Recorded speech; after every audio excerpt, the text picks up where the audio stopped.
Hello mga ka-Rosic Vlog! Nandito na naman tayo at hindi appointment na ating pinuntahan ngayon dahil sa araw na ito ay off natin. Ayan, pumunta tayo sa tabing dagat pero no, bawal maligo. Namimiss ko sana, gusto ko magtampisaw sa dagat pero nakikita natin ang isang kabayo na pwede pala dito sa Alhambra.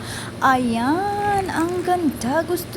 Gusto nating ma-experience yan pero hindi muna ngayon kasi talagang gusto lang natin ma-refresh ang ating brain. Alam nyo ba, ang utak natin ay gulong-gulo pero hindi natin hinahayaan na gulong-gulo ang utak natin kasi kailangan natin mag-refresh. Ayan, ang mountain na yan. Fountain na yan, hindi mountain, fountain. Nagkakamali-mali na tayo gabi na ito kasi ayan, ang fountain na yan, ang ganda at ang haba ng ano na yan, tubig, mataas, malayog. Ayan. At dito na naman tayo sa ano na yan, ang ganda ng ano na yan, parang akala mo yung lulutuan natin pero ano lang siya, yung decoration lang siya dito. Sa oras na ito ay ating pupuntahan ang dagat. Ayan. At dito na naman tayo, nakarating na tayo sa pupuntahan natin. Ayan, ang pupuntahan natin. Ayan talaga, ang ganda kasi nakikita natin at na-experience din natin ang kabayo na dito ang ganda-ganda ng kabayo. Pag sinasakyan mo, hindi siya natatakot, hindi sa katulad sa ibang kabayo na natatakot. Training na kasi talaga ang kabayo na yan. Kaya hindi na siya natatakot, talagang okay lang siya sakyan ng mga tao at mga bata. May mga batang sumasakay niya sa oras na yan, kaya ang ganda talaga tingnan ng kabayo. Hindi siya naninipa. Ang iba kasi naninipa, kaya dati natatakot ako sa kabayo pero hindi siya ngayon.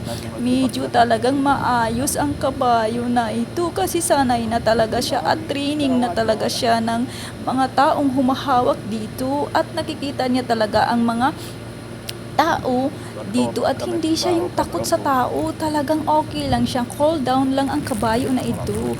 Ayan, tingnan niyo ang kabayo na niya, naglalakad siya at wala siyang katakot-takot, kumbaga sanay na sanay ang kabayo na ito sakyan ng mga tao at mga bata.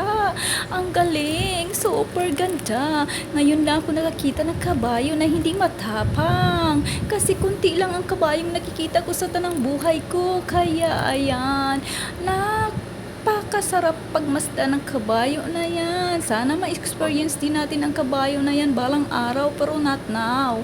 Kasi kailangan lang natin i-refresh ang ating sarili para maging ano naman tayo sa pagpasok ng ating araw. Kaya ayan, hayaan nyo na lang munang manood muna tayo dito sa mga pangyayari na yan at nakikita natin alhamdulillah, alhamdulillah, maraming salamat. Nakikita din natin ang mga kabayo na yan kasi nakikita ko lang yung mga ito sa video at hindi ko talaga siya talagang nakikita sa mata ko. Ayan, na-experience na ni Rosie Vlog ngayon kasi pumunta talaga, na surprise tayo sa araw na ito. May pumunta sa atin at sabi pupunta daw ng gilid ng dagat. Excited naman ako sa baka makaligo ako, yung pala hindi. Maraming salamat sa inyong lahat.